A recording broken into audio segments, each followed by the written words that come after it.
The Shihon clan could be the most powerful of the great noble families in Bleach, holding control over the Omnitsukido, which is a different branch of the military outside of the Goatee 13. The Shihon's control of the Omnitsukido is historically rooted in the clan's superior abilities.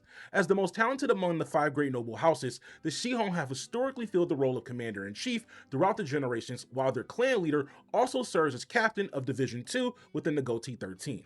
The Shihon uphold their duties by aligning themselves on the right side of every conflict, playing key roles that are noticeable but often overlooked. For instance, during Rukia's execution, someone gave Ukitake access to their treasury to retrieve the sacred armaments. Through the lens of Buddhist theology, using the legend of Indra and the four heavenly kings, I believe Yourichi manipulated the events after the Vizard Incident and is using Urahara to lead a secret division of the Omnitsukido. The dual titles carried by the Supreme Commander present a conflict of interest. As captain of Division 2, Yourichi is Yamamoto's subordinate. However, as the Supreme Commander and head of the noble Shihon clan, she holds political weight similar to a head of state. Yourichi's responsibilities and duties as Supreme Commander cover the entirety of Soul Society, acting in accordance with what is best for the realm. This could include assassinating their own comrades or imprisoning people who are problematic. Yourichi's mission and objective as the Supreme Commander of the Omnitsukido links her with the Buddhist core of Bleach, as she represents the god Indra, the commander of the four heavenly kings. Indra is a major deity in Hinduism and Buddhism. Originally the king of gods, the god of thunder, storms, and war, if you recall my analysis of the Shiba clan, the four heavenly kings guard the cardinal directions. You can view the giants like Jindambo as the internal protectors of the Serite, while the branches of the Omnitsukido guard the entirety of the realm. Taking it a step further, Yourichi can be further linked to Indra and the four heavenly kings through her close friends Urahara and Tessai. Tessai represents the heavenly king of the south, Viradaka, the one who causes good growth and roots, who's associated with the color blue. Urahara represents the heavenly king, Vasravana, the ruler of rain, associated with the color green, who carries an umbrella in his right hand. The Goatee 13, before Aizen became active, was already going through rapid change. Kenpachi Kanganjo was taken out by a young Zaraki, and within the last 100 years, Rose, Love, and Shinji became captains. Now, there's another promotion ceremony happening for Squad 12 after Hikifune was promoted to Squad 0, and Yourichi gets the opportunity to place her most valuable asset in a position of leadership. Urahara at the time was Warden of the Nest of Maggots. His role was perfect. His work was largely autonomous, freeing him up to concentrate on his next project or innovation.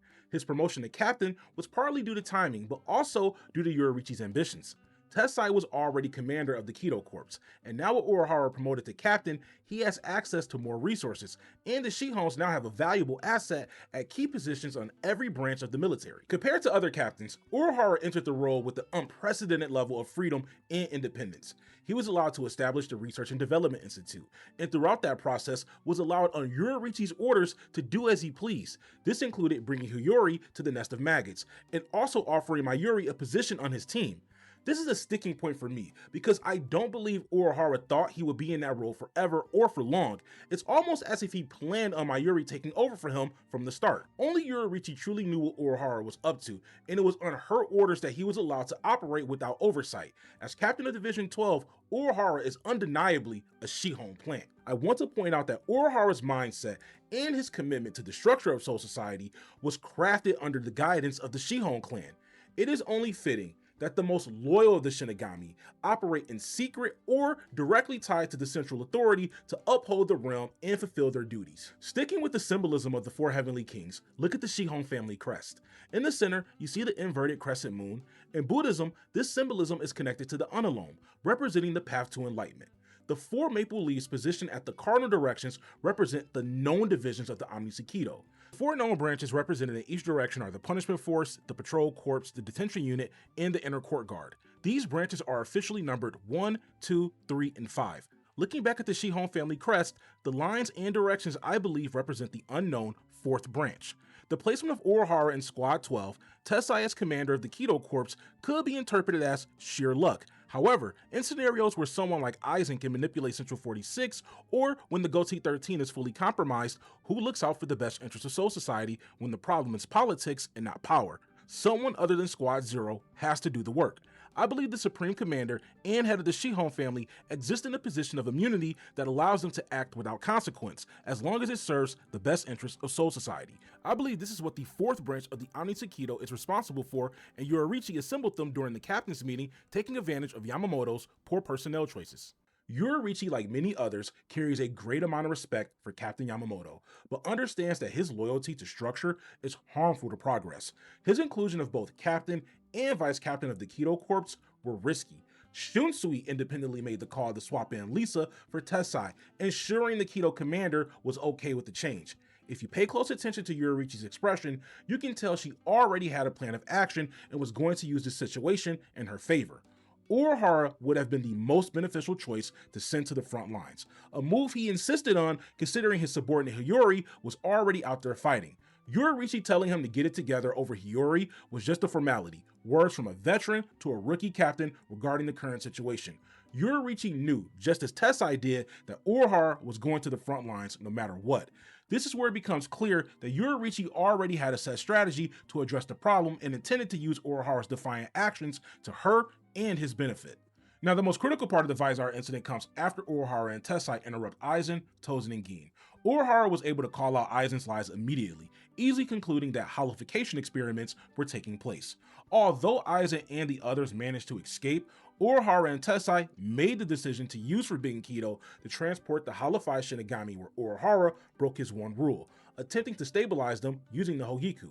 Now, given the amount of time that passed and Aizen's ultimate goals, you would think he would take time to manipulate Central 46 to have Urahara permanently removed from the picture. Instead, I believe due to the nature of the situation and the time crunch, Aizen was only able to clear his own name while pointing the finger at Urahara.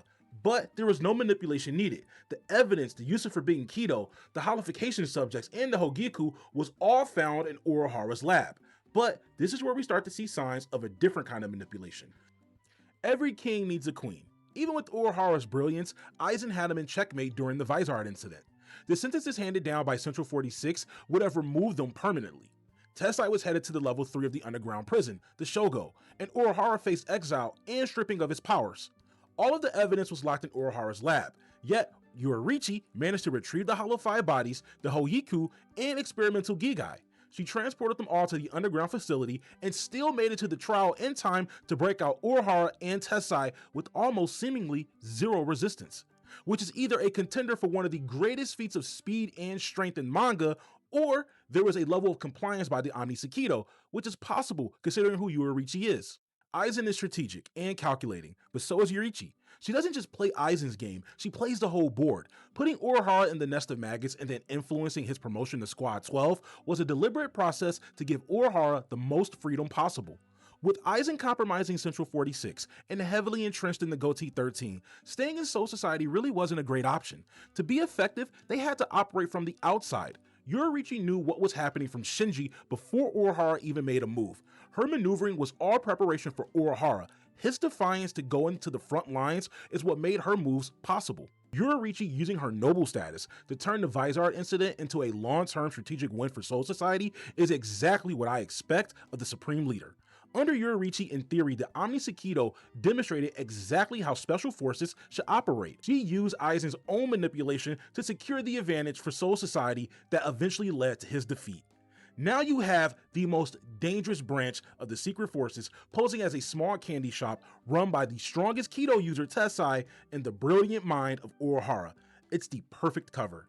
That's all for me. Subscribe to the cafe to stay caught up. Let me know what you guys think in the comments below, and peace out, Zealots.